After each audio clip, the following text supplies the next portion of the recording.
Good evening, folks. Go ahead, hit that subscribe and like button, and I definitely want to hear your comments. Sorry, this is Iyanla Van Zant, the episode she did with Hazel E. I got a couple of things I need to say about this, and I'm going to come at it a couple of different ways. So bear with me. First, I'm just going to address Hazel E and the show as is, and then we'll get into colorism.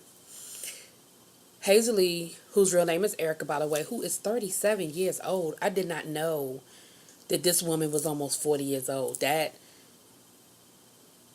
gives me a whole different insight.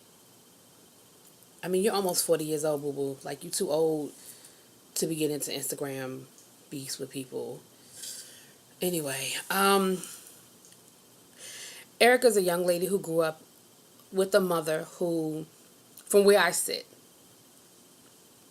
put a lot of stock into appearances and a lot of stock into what other people thought about her. What we learned is that she got pregnant at an early age, and her father forced her to marry the father of her child, who in turn died early. Now, when the mom told the story, it seemed like he died when Erica, I'm gonna call her Erica, when Erica was young. But then Erica said that she actually has memories of meeting her dad, and her dad denied her. So that's interesting. Um, but she said that this is somebody she never would have married had her father not make her marry him, and she never would have married had she not gotten pregnant, and that she doesn't regret having a child. However, it wasn't a planned pregnancy, obviously. Um, and what we find out is that Hazel always thought she was a mistake or inconvenience, and that's how she always sort of carried, I guess, loves her mom, obviously, but that's how she always sort of carried the, I don't know, burden, I guess, of feeling like she, in some way, stifled her mom's life. Kids don't pick up on that by accident. Either her mom's actions, whether advertent or inadvertently, said that to Hazel, or mom's words said it to Hazel. We found out that mom was in an abusive relationship where she didn't want anybody to know, which, I mean, most people. And Hazel said she remembered moving a lot and moving in the middle of the night to get away from this man who it sounds like her mother kept going back to. She said she remembers her mom having black eyes and busted lips and wearing so much makeup to cover all of that up. Um, she said that, now again, remember, my, what I remember, my experience is mine. Her mom tried to say, we never moved like that. We moved 3 times, and each time it was something bigger and better. But again, Hazel's experience is not, I don't believe it's made up. I don't. We know, we've seen women who are in abusive relationships who don't want to admit that they were in an abusive relationship. So I believe, I'm not going to say every single memory that Hazel has is 100% accurate, because again, she was a child. But I believe the bulk of her story, that her mom was in an abusive relationship, and she says that her mother was abusive to her in the name of discipline. Now, I ain't gonna go down that road because I don't have enough information to make a decision, to make a judgment, I should say, on whether it was discipline or whether it was abuse. Because to me, there's a difference. And for some people, there isn't. But to me, there's a difference between discipline and abuse. So I don't know. And I'm not going to go down that road because not enough information was really shared. What I found the most interesting, and the reason why Hazel was on the show, and it sounds like she contacted Iyanla herself. Now, I have a couple of different takes on that. Either she sincerely contacted Iyanla because she knew that she was out of control and she knew that she had made some decisions that were not in the best interest of where she was trying to be in her life, or it was about publicity. It was about publicly letting people know to try to do, have some PR damage because she got fired from Love and Hip Hop Hollywood behind these social media outbursts. So I don't know if it was with sincerity that she reached out or if it was a let me try to save my job type of situation. But for the sake of the conversation, let's go down the road of sincerity. So she actually reached out to Iyanla to discuss the her outbursts where she got into colorism and she got into made comments about colorism and she made comments about homosexuality, calling people faggots and stuff like that. And you dark skin, you just mad because I'm pretty, you monkey looking, the quotes. Well, what we find out, which I think is at the crux of this whole situation, is that Hazel was sexually assaulted when she was a child. Sexually, what it sounds like is that, from what I was able to piece together, is that that there was some women that her mother left her in the care of, whether they were babysitters or neighborhood people. You know how people do. And they forced her to participate in sexual acts with another little girl. So I don't know if it was a daycare or just like one of them, can you watch my baby for a couple of hours type of thing with the neighbor. So it sounds like Hazel was forced into some clearly inappropriate homosexual type of activities with another young lady, with another little girl. And the women who did it were dark skinned. And that is how she described them. And Iyanla said, now why they got to be dark skinned? Why can't they just be women? And she said, because that is what I remember. That is what resonates. That is what I see when I think of them. That's valid. That's valid. She also talked about how she was always made fun of because of her complexion. Again, that's valid. I'll get to the colorism later, but that's valid. That you had a trauma in your life and you connect that trauma to what you remember. And what you remember are that those women were dark skinned and they caused a horrible trauma to you. Then whether you consciously mean to do it or not, you connect dark skin bad. Dark skin evil. Dark skin violator. Again, I can't judge or question your experience, but I understand it. I understand that. Now I understand why you seem to have a hatred towards dark-skinned people.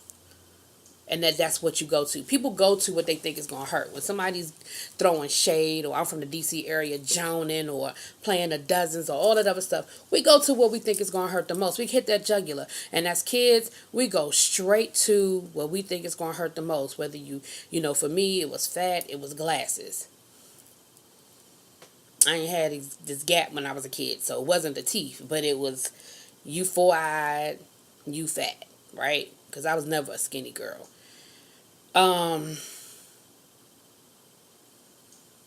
We found out that Hazel said, we found out that she opened up about the sexual abuse outside of the cameras when she talked to the producers. So when Iyanla brought it up, her response was, I wasn't supposed to talk about that. And Iyanla said, who told you couldn't talk about that? And she said, my mother. I also feel like Hazel, I feel like she was being very authentic. I do.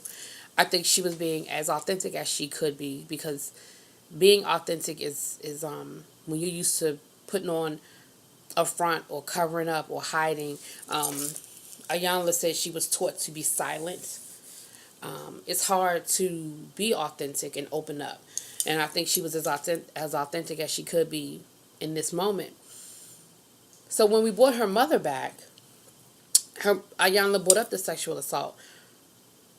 Her mama gonna say that didn't happen.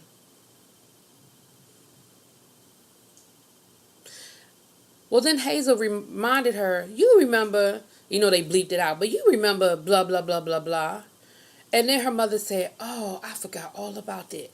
How the fuck do you forget that your child was sexually assaulted? I don't give a fuck how old they were. Because it sounds like Hazel was young, 5, 6 years old. I don't give a fuck if she was an infant. How the fuck do you forget that your child was sexually assaulted? And the mom's attitude was just like, oh yeah. Then she's gonna say, well, yeah, we took care of that, which kind of alludes to maybe she went and whipped them girls' asses. Cool. Kudos to you, mama. But don't act like it didn't happen and don't pretend. So Iyanla said, well, wait a minute, what is it? Either it didn't happen or it did happen or it happened and you whipped that, you took care of it. Like it can't be all three. Because you told me it didn't happen, but now you're telling me, but you handled that woman. You went and you addressed it.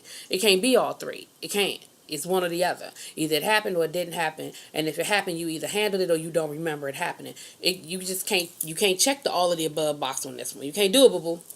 You can't do it. So I think that's the biggest damn problem. Now I looked at Love and Hip Hop Hollywood, and I remember her mama being on the show, and her mama played right into the whole Hazel E, I'm that bitch type shit. You know what I mean? And I just think it's a situation where it's all good and cool for the camera. But like I said, she lost her job behind this bullshit. So I don't know what we're doing here. Is it a publicity or is it, I'm really trying to be better? Well, Iyanla took her into a room of, she called it her room of greatness, where she made her read her lyrics to pictures of the great pioneers. Harriet Tubman, Sojourner Truth, Rosa Parks, Septima Clark, Pearl Bailey. The list goes on and on. Dorothy Dandridge, Mary McLeod Bethune. Anyway, you get the picture. And made her read those lyrics to those women. First of all, how the fuck you call yourself an entertainer and you don't know who Pearl Bailey is? You should have been embarrassed to say you did. Septima Clark, I'm going to give you. A lot of people don't know who Septima Clark is. And if you don't know who she is, Google her right now. Pause it, Google, come back. But how you going to sit there and say you don't know who Pearl Bailey is, but you call yourself an entertainer? You should be embarrassed to even fix your lips to say that bullshit. But again, that's a sidebar too. But that's part of the problem. These kids out here don't know their history. That's part of the damn problem. But I digress. And she started crying and she had an emotion with it. And I think she got it. Like, I'm standing in front of Dorothy Dandridge talking about popping my pussy.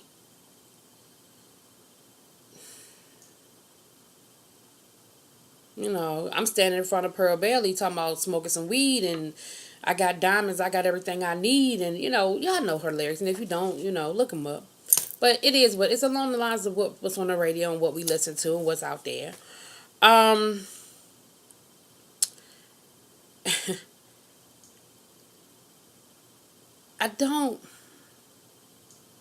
think this is a great episode. I'm talking like this, y'all, because I'm really filled up. And I got so many different ways I want to go with this. I really feel like this was a great episode. I do. I feel like it was edited down because I think maybe a lot of things came out that were not going to be aired publicly, which is fine. I respect that because I think ultimately what's most important is that the work is being done and the help is being given. So I'm cool with everybody not necessarily getting the whole story. Because like I said, some stuff you hear bits and pieces and you're like, wait a minute, that ain't what they said.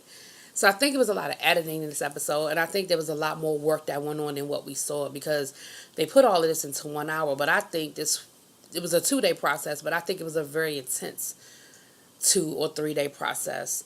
Which is what needed to happen. I believe that it's what needed to happen. Hazel, if you watch the show, she clearly had some low self-esteem. She had a lot of plastic surgery. She was involved in some abusive relationships. She dated Cat Williams for a while, and that was interesting. She even had his name tattooed in her hoo-ha-ha area. That could tell you right there that there's clearly, and it's not because it's Cat Williams, it's because any woman ever tattoo a man's name on her hoo-ha-ha, in my opinion. I don't know.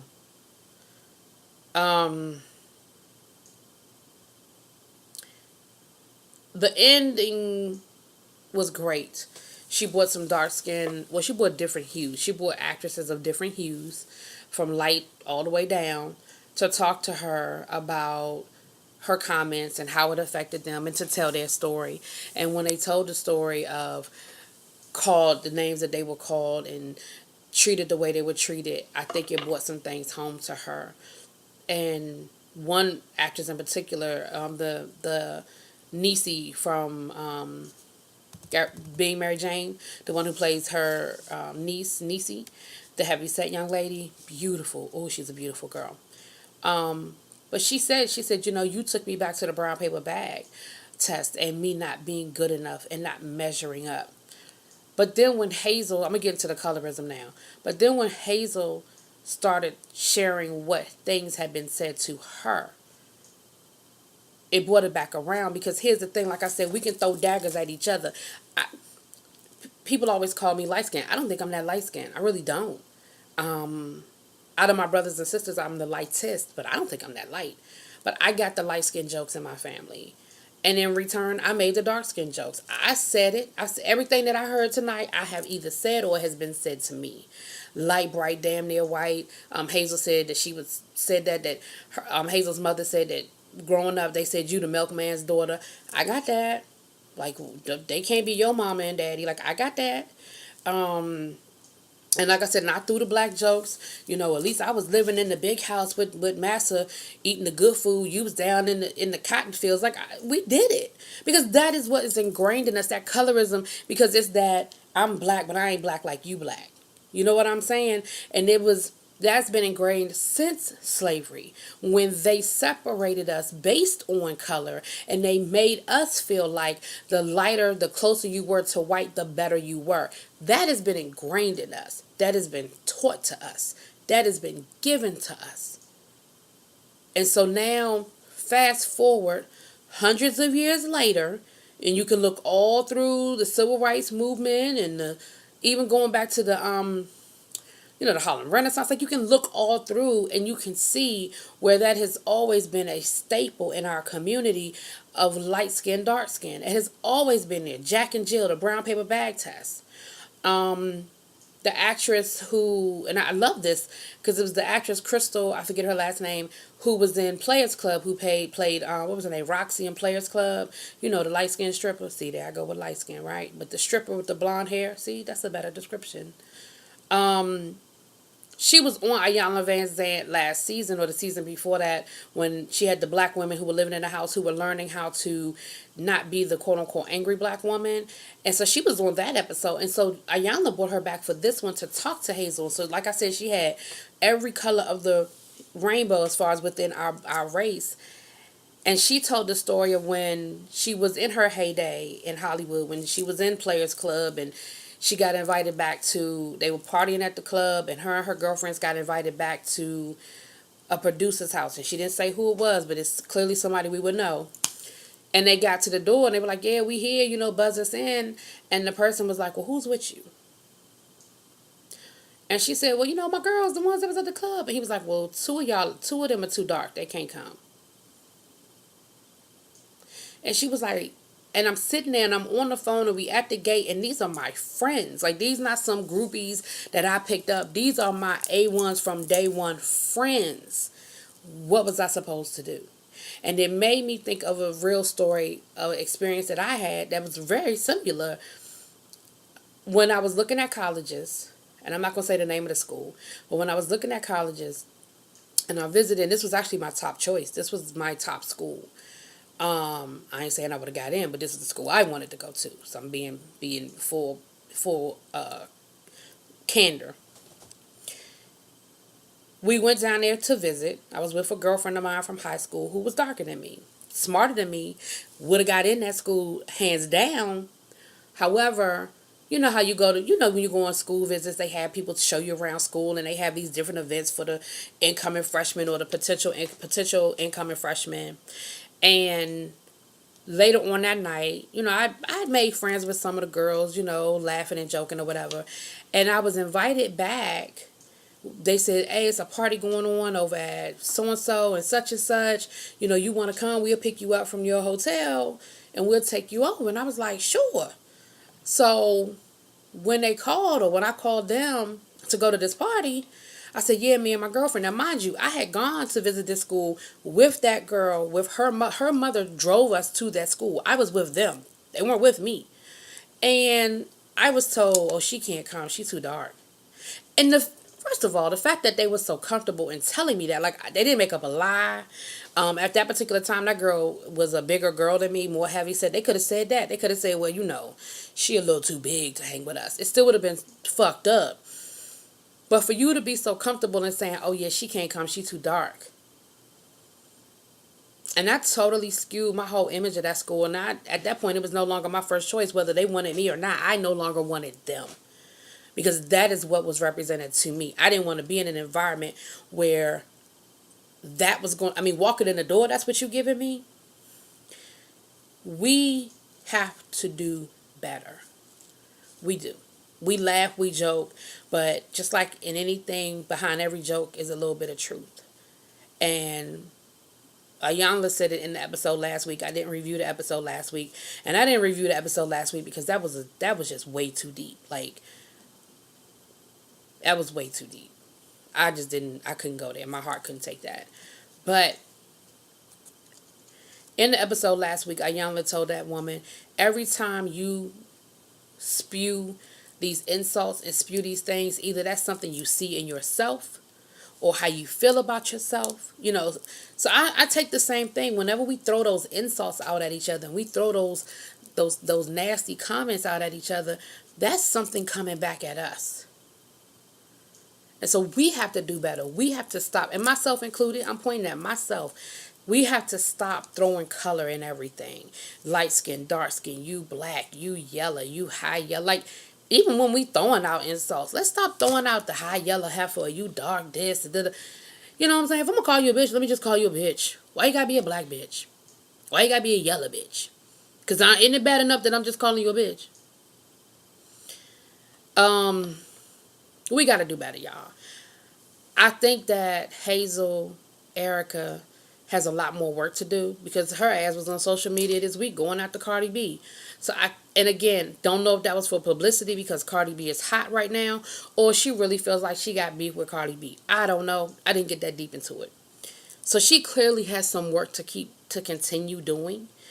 But I think that she was sincere in wanting to be a better person or get back to who she was. Because she said that Hazel E is a persona, but Hazel E is that no-nonsense bitch. And so she's become more Hazel than Erica. And she said she needs to get back to being a little bit more Erica than Hazel. Hazel is like that. It's like people who have that split personality, and they have that personality that protects them, that will help them, that will keep them out of harm. It's almost like Hazel is that for her. She can stand behind Hazel and be the boss bitch and be that bad bitch and be that no nonsense, I don't take no shit bitch and I'll fight you bitch. But for real, she's really Erica. And she needs to get back to being more Erica and less Hazel. And I think for a long time she was rewarded for the bad behavior. But then when she lost her job behind this shit, I think that might have been her wake-up call. So we'll see where that goes. I'm sorry that this review wasn't as rah-rah and all of that, but this was just really deep for me. And a lot came out, like I said, for a mother to not even remember that their child was assaulted. Like, I just can't do nothing with that. I don't know where to go with that. Because I don't know how if I'm the child, I don't know how I come back from my mother saying, and the way she did it was like, oh yeah, that did happen. Bitch, what? Oh yeah, that did happen. Is you fucking crazy?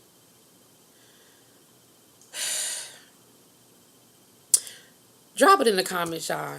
I might do a part 2 on this one because it's just deep. It's just this deep. Y'all let me know how y'all feeling about it, though. Have a good evening. Peace.